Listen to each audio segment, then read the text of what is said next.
பிரதமர் மோடி அவர்கள் 7 இன்ஸ்ட்ரக்ஷன். முதல்ல ஒர்க் ஃப்ரம் ஹோம், ரெண்டாவது தங்கத்தை வாங்கக்கூடாது, மூணாவது வெளிநாட்டுக்கு பயணம் செய்ய வேண்டாம், நாலாவது பொது போக்குவரத்தை பயன்படுத்துங்கள், ஐந்தாவது உரம் போன்றவைகள் அதிகம் யூஸ் பண்ண வேண்டாம், ஃபெர்டிலைசர், அதே போன்று அதிகமாக எடிபிள் ஆயில் பயன்படுத்தாதீங்க. டாலராக இருந்தது $900 உலக மார்க்கெட்டில் ஏறி இருக்கிறது. அது ஒரு பக்கம். இப்போது நமக்கு அதிகமாக வரக்கூடிய பெட்ரோல் எங்கிருந்து வருகிறது? 16லேருந்து 20% சவுதி அரேபியா, 23லேருந்து 28% ஈராக்கு, 11% 2018 வந்து கொண்டிருந்தது ஈரான். எல்லாமே மத்திய கிழக்கு தான். அப்படிப்பட்ட ஒரு இடத்தில் இப்பொழுது பிளாக் ஹேட். இது ஈரானை மட்டும் பாதிக்கவில்லை, நமது நாட்டை மட்டும் பாதிக்கவில்லை. இப்பொழுது சவுதி அரேபியா கண்ணீர் வடிக்கிறது, குவைத் கண்ணீர் வடிக்கிறது. மத்திய கிழக்கினுடைய பொருளாதாரம் நொறுங்கி போய்விட்டது. எல்லாவரை விட்டு ரொம்ப மோசமாக போய்கொண்டிருக்கிறது நேட்டோ நாடுகள் உங்களுக்கு தெரியும். UK, German, France, Italy, Denmark, அந்த பகுதிகள் எல்லாமே இன்னைக்கு மோசமாயிருக்கு. காரணம், மத்திய கிழக்கில் உன் சங்காசனமே வேணாம் அப்படின்னு சொல்கிற அளவுக்கு நேற்று சவுதி சொல்லிட்டான். அமெரிக்கா, நீ தயவு செய்து என் நாட்டில் வந்து பிரச்சனை ஏற்படுத்தாதப்பா, எனக்கே பாதுகாப்பு இல்லாத ஒரு நிலைமை இருக்குது அப்படிறான். ஏன் சொன்னால், இஸ்லாமிய புரட்சி வந்துச்சுன்னா அவங்க காலி. எந்த நாட்டிலையும் இஸ்லாமிய புரட்சி வந்தால் தப்ப முடியாது. ஆப்கானும் தப்பில்லை. அதிகமாக டாலர் பரிவர்த்தனை பண்ணும்போது நமக்கு இந்திய மதிப்பு வீழ்ச்சியாகும். ஆகவே இந்தியா என்ன சொல்கிறது? வெளிநாட்டிலேருந்து சாமானை வாங்காதீங்க, இம்போர்ட் அதிகரிக்காதீங்க, எக்ஸ்போர்ட்டை அதிகரிக்க. அப்போ வாட் இஸ் த டிஃப்ரென்ஸ்? எக்ஸ்போர்ட்னா நம்ம நாட்டில் இருக்கக்கூடிய செல்வங்களை மதிப்பு கூட்டு பொருளாக மாற்றி அதை வெளிநாட்டுக்கு ஏற்றுமதி செய்ய வேண்டும். வெளிநாட்டிலிருந்து சரக்கு ஏறும்போது இன்னைக்கு பலரும் மண்டை குழம்பி போய் திரிகிறார்கள். எதற்கு இல்லை. சுருக்கமாக ஒரே பதில், இது இந்தியாவினுடைய பொருளாதாரம் சார்ந்த பிரச்சனை. இப்போது 2வது போர் ஆரம்பித்து விட்டது. இன்று காலையிலிருந்து அமெரிக்காவினுடைய F-35 லைட்னிங் விமானம் அழிக்கப்பட்டிருக்கிறது. அமெரிக்காவுடைய ரீஃபில்லிங் டிராக்டர் KC A-30-46 மற்றும் KC ஓகே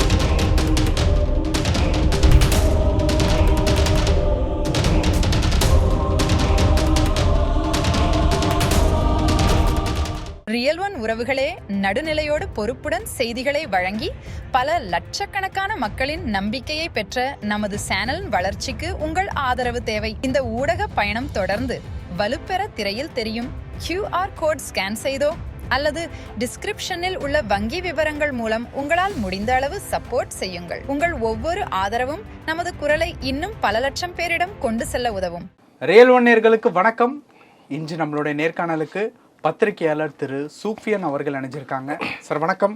வணக்கம் தமிழம். சார், தற்பொழுது மோடி அவர்கள் ஒரு 7 இன்ஸ்ட்ரக்ஷன் மக்களுக்கு கொடுத்துருக்காங்க. ஒர்க் ஃப்ரம் ஹோம்லேயே ஒர்க் பண்ணுங்க, அதற்கப்புறம் சிலிண்டரு இந்த மாதிரியான விஷயங்களை கொஞ்சம் பார்த்து உபயோகிங்க, வெளிநாட்டு பயணங்களை தவிர்த்துக்கங்க அப்படிங்கிற மாதிரியான சில விஷயங்கள்லாம் சொல்லியிருக்காங்க. இங்கே நம்மளுடைய சிஎம் வேற வருடத்திற்கு 6 சிலிண்டர் கொடுப்போங்கிற வாக்குறுதியும் கொடுத்துருக்காங்க. எதனால இந்த 6 இன்ஸ்ட்ரக்ஷன், இல்லை வருமுன் காப்போம் அப்படிங்கிற மாதிரி ஏதாவது ஒரு விஷயமா, என்ன கதை? அதாவது பிரதமர் மோடி அவர்கள் ஒரு 7 இன்ஸ்ட்ரக்ஷன். முதல்ல ஒர்க் ஃப்ரம் ஹோம், ரெண்டாவது தங்கத்தை வாங்கக்கூடாது, மூணாவது வெளிநாட்டுக்கு பயணம் செய்ய வேண்டாம், நாலாவது பொது போக்குவரத்தை பயன்படுத்துங்கள், ஐந்தாவது உரம் போன்றவைகள் அதிகம் யூஸ் பண்ண வேண்டாம், ஃபெர்டிலைசர், அதே போன்று அதிகமாக எடிபிள் ஆயில் பயன்படுத்தாதீங்க. சமையல் ஆயில் தான், வேறு ஆயில் இல்லை. இப்படி அவர் சொல்லியிருக்கிறார். அது மட்டும் இல்லாமல் சுதேசியாக இருங்க, இம்போர்ட்டட் ஐட்டம்ஸை நீங்கள் வாங்கக்கூடாது. நல்லா புரிந்து கொள்ளுங்கள். அப்போ பலருக்கு இதில் இப்போ ஒரு பிரச்சனை இல்லை. நான் நிறைய இந்த பத்திரிகையாளர்களாக பல கருத்தை பார்க்குற போது இதற்கு மூல காரணம், ஓராண்டுக்கு என்று சொன்னது மத்திய கிழக்கில் நாம் அடிக்கடி பேசியிருக்கிறோம். இன்றைக்கு எபிக் ஃபியூரி என்று சொல்லக்கூடிய அந்த போர் முனை அடுத்த கட்டத்தில் மாறி ப்ராஜெக்ட் அப்படி ஃப்ரீடம் ப்ராஜெக்ட் அல்லது ப்ராஜெக்ட் ஃப்ரீடம் என்ற அளவுக்கு மறு உருவாக்கம் செய்யப்பட்டு விட்டது. ஈரானிலிருந்து வரக்கூடிய அந்த ஹெர்மூஸ் என்பது இந்தியாவுக்கு ரொம்ப முக்கியமான ஒரு தளம்.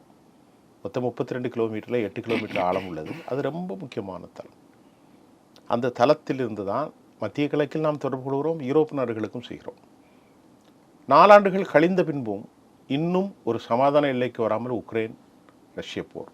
இந்த போரின் விளைவாக நம் நாட்டுக்கு வருகிற ஃபெர்டிலைசர், பெஸ்டிசைட், ஃபசலைகளுடைய விலை கடுமையாக உயர்ந்திருக்கிறது. நல்லா கவனித்துக் கொள்ளுங்கள். $400 இருந்தது $900 உலக மார்க்கெட்டில் ஏறி இருக்கிறது. அது ஒரு பக்கம். இப்போது நமக்கு அதிகமாக வரக்கூடிய பெட்ரோல் எங்கிருந்து வருகிறது? 16லேருந்து 20% சவுதி அரேபியா, 23லேருந்து 28% ஈராக், 11% 2018க்கு வந்து கொண்டிருந்தது ஈரான். எல்லாமே மத்திய கிழக்கு தான். அப்படிப்பட்ட ஒரு இடத்தில் இப்பொழுது பிளாக் ஹெட், அமெரிக்கா அந்த பிளாக் ஹெடை போட்டிருக்கிறார்கள். 14 பாயிண்ட் அந்த விவகாரத்தை போட்டிருக்கிறார். யார் போட்டிருக்கா? அமெரிக்கா ஒரு சீஸ்ஃபயர், அந்த சீஸ்ஃபயருடைய பிளான் திட்டம், ட்ரூஸ், அதை உதாசீனப்படுத்தி விட்டதாக செய்திகள் வருகிறது. நேற்று CNN வெளியிட்ட ஒரு செய்தியில் அமெரிக்காவுடைய CIA உளவு அமைப்பு சொல்கிறது, அவர்கள் இன்னும் 6 மாதத்திற்கு தாக்கு பிடிப்பார்கள். ஃபினான்சியல் டைம்ஸ் என்ன சொல்லியிருக்கு? அவர்களிடத்தில் ஆயிரக்கணக்கான போட்டுகள் இருக்குது. ஆனால் உண்மையை நாம் சென்ற அல் ஜசீரா, மயாதீன் போன்ற அரபு காணொளி ஆங்கிலத்தை பார்த்தால் அதில் அவர்கள் 2 படைகள் இருக்கிறது. ஒன்று அரசியல் முகம் யார்? குறிப்பாக நீங்கள் சொல்ல வேண்டாம், மசூத் பெசஸ்கியான், சையத் அப்பாஸ் அராகச்சி மற்றும் பக்கர் கலிபாப். இவர்களை தவிர அனைவரும் தீவிர எண்ணம் கொண்ட கடும் போக்காளர்கள். அவர்கள் மரணத்தை நேசிக்கிறார்கள். அவர் சொல்கிறார்கள், எங்கள் மூத்த தலைவர்களை கொண்டு விட்டார்கள், இனி நாங்கள் வாழ்ந்த என்ன, நாசமாக போன என்ன, அமெரிக்காவே ஒன்று இல்லைன்னா 2 பார்க்கணும். இப்போ நம்ம மோடி விஷயத்துக்கு வருவோம். இதற்கும் மோடிக்கும் என்ன தகராறு என்று சொன்னால், இது அமெரிக்காவை மட்டும் பாதிக்கிற விவகாரமாக இருந்தால் பரவாயில்லை. இது ஈரானை மட்டும் பாதிக்கவில்லை, நமது நாட்டை மட்டும் பாதிக்கவில்லை. இப்பொழுது சவுதி அரேபியா கண்ணீர் வடிக்கிறது, குவைத் கண்ணீர் வடிக்கிறது. மத்திய கிழக்கினுடைய பொருளாதாரம் நொறுங்கி போய்விட்டது. எல்லாவரை விட்டு ரொம்ப மோசமாக போய் கொண்டிருக்கிறது நேட்டோ நாடுகள். உங்களுக்கு தெரியும், UK, German, France, Italy, Denmark, அந்த பகுதிகள் எல்லாமே இன்றைக்கி மோசமாக இருக்குது. காரணம், இதுவரை 28 பிப்ரவரியில் ஆரம்பித்தாங்க, இன்றைக்கி மார்ச் 11 நினைக்கிறேன், சரி, மே 11. அப்போ கிட்டத்தட்ட எவ்வளோ நாள் ஆச்சு? 2 மாதம் தாண்டி 3வது மாதம் புரட்டுச்சு. இன்னும் ஒரு 15-18 நாட்களில் 3 மாதம் முடிந்துடும்.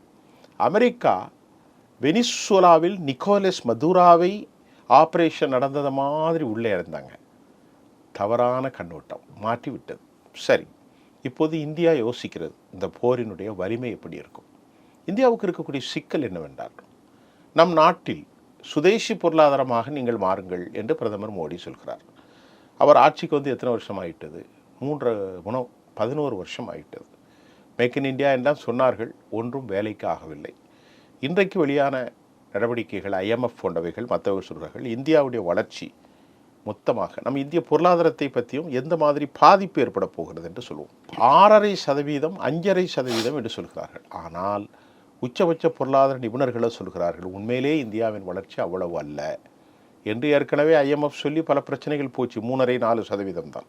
சரி, இப்போது இது எவ்வாறு பாதிக்கும் என்று சொன்னால், இந்தியா மட்டும் இல்லை, இந்தியாவினுடைய அடிப்படையான அன்ஆர்கனைஸ்டு செக்டாராக இருக்கக்கூடிய MSME என்றால் என்ன?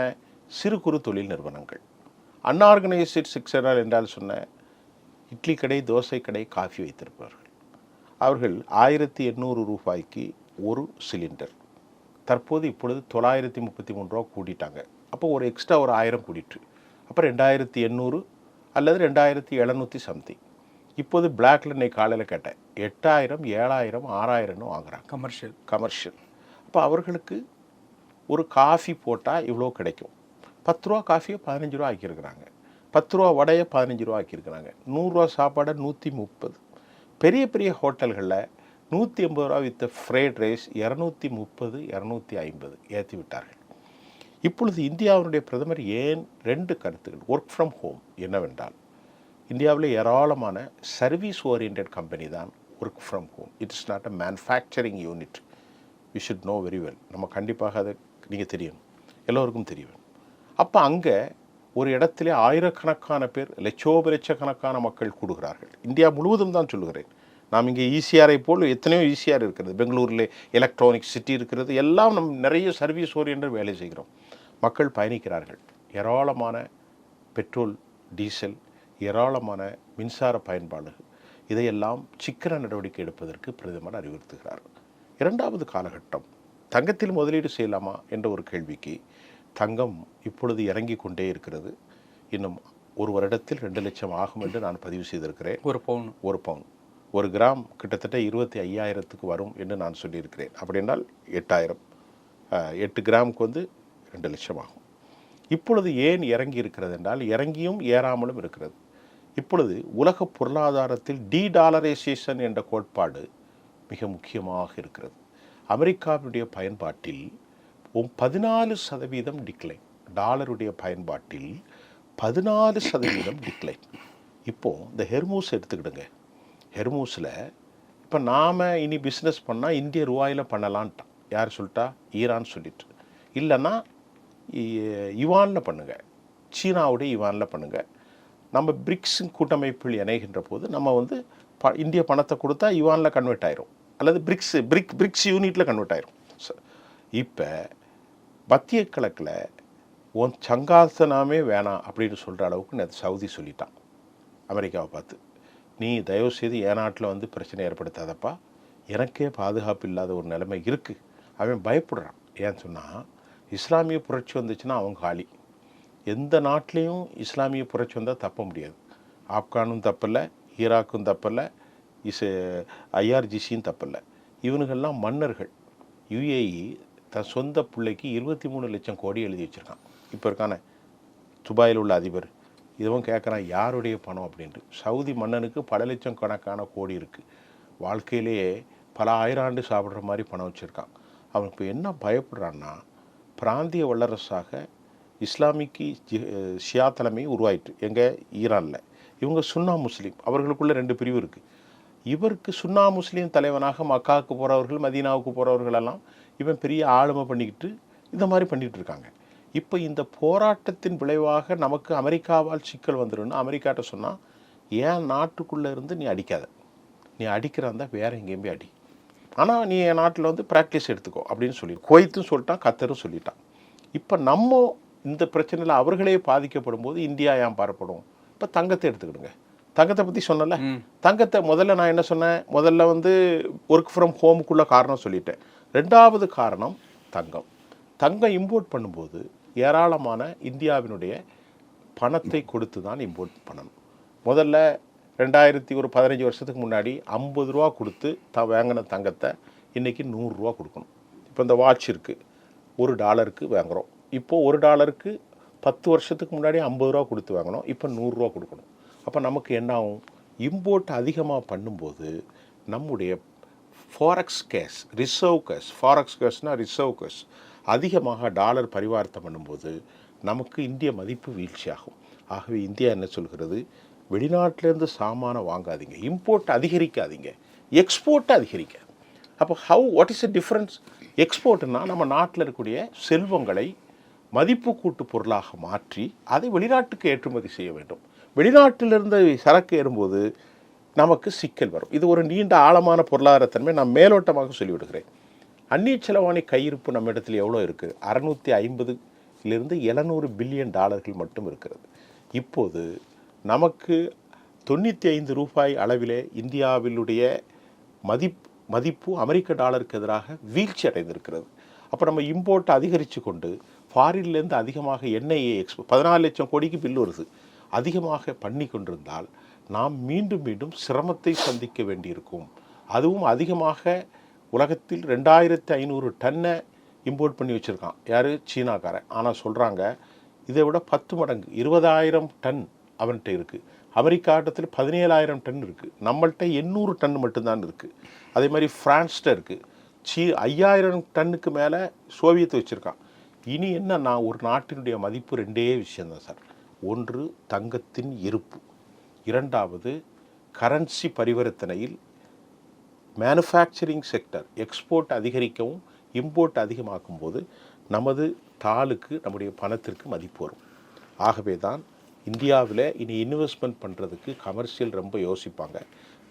அதாவது கான்டேஜியஸ் டிசீஸ் என்று சொல்லக்கூடிய கோவிட் காலத்தில் ஏற்படக்கூடிய ஒரு எக்கனாமிக்கல் கிரஞ்ச் சிச்சுவேஷன் எகைன் மீண்டும் உலகத்தை தாக்கியிருக்கிறார். ஆகவே தான் பிரதமர் மோடி அவர்கள் சொல்கிறார், தயவுசெய்து தங்கத்தை அதிகம் வாங்காதீர்கள். அரசாங்கம் வாங்கி குவிக்கும்.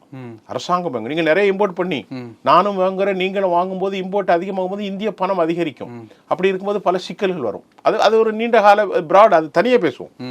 நீங்கள் தங்கத்தை அதிகமாக பயன்படுத்தாதீர்கள், ஒர்க் ஃப்ரம் ஹோம், அதே போன்று தேவையில்லாமல் வெளிநாட்டிற்கு செல்லாதீர்கள், எண்ணெய்கள் ஆயில்களை பயன்படுத்துவதை கட்டுப்படுத்துங்கள், சுதேசியாக மாறுங்கள், ஆளுக்கு ஒரு காரும் பைக்கும் கொண்டு சுத்தாதீர்கள், மெட்ரோ ட்ரெயினில் போங்க, பஸ்ஸில் போங்க, மாநகராட்சியில் போங்க அப்படின்னு சொல்லியிருக்காரு. இன்னைக்கு பலரும் மண்டை குழம்பி போய் திரிகிறார்கள். எதற்கு? ஏன் மோடி அறிவித்தார்? ஒன்றுமல்ல, சுருக்கமாக ஒரே பதில். இது இந்தியாவினுடைய பொருளாதாரம் சார்ந்த பிரச்சனை. இப்போது 2வது போர் ஆரம்பித்து விட்டது. இன்று காலையிலிருந்து அமெரிக்காவினுடைய F-35 லைட்னிங் விமானம் அழிக்கப்பட்டிருக்கிறது. அமெரிக்காவுடைய ரீஃபில்லிங் டிராக்டர் KC-A-46 மற்றும் KC-135 காலி செய்யப்பட்டிருக்கிறது. நேற்று சொல்கிறது அமெரிக்காவுடைய 10 நாசகார கப்பல்கள், டெஸ்ட்ராயர்கள், இவர்கள் 1000 கப்பலை கொண்டு நிறுத்திவிட்டார்கள். 100கணக்கான கப்பல்கள். ஓநாய்களை, சிங்கத்தை மொய்க்கும் போது ஓநாய்கள் கூட்டமாக வரும் அல்லவா, அதே போன்று அமெரிக்கா ஒன்றை அடித்தால் இவர்கள் மற்றதை அடித்து விடுகிறார்கள். அப்படி ஒரு பொருளாதாரம். அமெரிக்கா என்ன நினைக்கிறது? அமெரிக்க நாட்டிலும் பிரச்சனை வருது, நவம்பரில் எலெக்ஷன் வரப்போகுது, நாம் எப்படியாவது இதுலேருந்து வெளியே போயிடலான்னு பார்த்தா ஈரான் விடுற மாதிரி தெரியல. அமெரிக்காக்காரன் என்ன சொல்கிறான்? ஃபைனலாக முடிச்சிடலாம். அமெரிக்காக்காரன் என்ன சொல்கிறான்? என்ன விட்டு நான் போயிடுறேங்கிறான். இவன் என்ன சொல்கிறான்? ஒன்றை விட்டுருன்னா நீ ஹெர்மூஸ்லேருந்து காலி பண்ணு. ஹெர்மூஸ்லேருந்து அமெரிக்கா காலி பண்ணி போயிட்டால் நமக்கு பிரச்சனை இல்லை, இந்தியாவுக்கு சரக்கு நமக்கு வந்துடும். இப்போ அவன் என்ன சொல்கிறான்? இந்தியா என்கிட்ட 5 கூட்டணி நண்பர்களுங்கிறான். யார்? ஈரான். இப்போ நம்ம நாட்டுக்கு போட மாட்டான். நாம் இனி இந்த போரில் அமெரிக்கா தோல்வி அடைவதுதான் நமக்கு லாபம். என்ன லாபம் என்றால், நாம் இந்திய பணத்தில் கடனுக்காக ஈரானிடத்தில் வாங்கி கொள்ளலாம். அடுத்து ஈரான் நம்ம கடனுக்கே வாங்கிடலாம். 2018 11% நிறைய வந்துடலாம். 2வது வர்த்தக பரிவர்த்தனைகளுக்கு நாம் சிறந்தமாக இருக்கும். இப்படி பல நோக்கங்கள் இருக்கின்ற போது இவன் என்ன சொல்கிறான்? ஹெர்மூஸை எனது பார்ட்டு, கடல்லேருந்து 21வது சதுர கிலோமீட்டரில் நாட்டிக்கல்ல இருக்குது, அதை நீ காலி பண்ணி போயிரு. அணு ஆயுதங்கள் பிரச்சனையை பின்னாடி பேசிக்கிடலாம். அப்புறம் என் பணம் 10 லட்சம் கோடியை கத்தர் வங்கியில் முடக்கி வச்சுருக்கா, அதை இம்மீடியட்டாக ரிலீஸ் பண்ணு. அதே மாதிரி ஹிஸ்புல்லாவோடு போர் செய்து லெபனானை ஆக்கிரமிக்கக்கூடாது. இப்படி சில கண்டிஷன் வச்சுருக்காங்க. அமெரிக்கா அந்த கண்டிஷனை ஓரளவுக்கு தலை குனிந்து 10 லட்சம் கோடியை ரிலீஸ் பண்ணிடுறேன், 12 வருஷம் கழிச்சு நீ செறிவூட்டிக்கொள், என்ட்ரி செய்து கொள், ஆனால் ஹெர்மூஸில் பணம் போடாது அப்படின்னு சொல்லும்போது அதை பற்றி கேட்க உனக்கு உரிமை அல்ல. ஹெர்மூஸ் எனது தேசம், எனது பாகம், எனது நாடு, இதுக்கு மட்டும் நான் பணம் விசாரிக்க மாட்டேன். அண்டர் கிரவுண்டில் போகக்கூடிய 7 கேபிள் நெட்வொர்க்குக்கும் எனக்கு பணம் தரணும் அப்படின்னு சொல்கிறான். இது புரிஞ்சு கொண்டதா? இந்தியா ஏன் தங்கத்தை வாங்கக்கூடாது, ஏன் வெளிநாட்டுக்கு பயணிக்கக்கூடாது, ஏன் உரத்தை பயன்படுத்தக்கூடாது, ஏன் ஒர்க் ஃப்ரம் ஹோம் என்று சொன்னது காரணம் இதுதான். இது குழம்புவதற்கே வேலை இல்லை. பல விஷயங்கள் பேசியிருக்கோம். நன்றி சார். உங்கள் பிசினஸ் இன்னும் அதிக மக்களை சென்றடைய வேண்டுமா? இன்றைய டிஜிட்டல் உலகில் சரியான ப்ரமோஷன் தான் வெற்றியின் முதல் படி. தமிழகம் முழுவதும் பல லட்சக்கணக்கான பார்வையாளர்களை தினமும் சென்றடையும் ரியல் ஒன் யூடியூப் சேனல்களில் உங்கள் பிசினஸ் இனி எல்லோரும் அறியட்டும். குறைந்த செலவில் அதிக ரீச். உங்கள் பிராண்டுக்கு நம்பிக்கையும் வளர்ச்சியும் சேர்க்க இன்றே எங்களை தொடர்பு கொள்ளுங்கள். 928 00 87 164.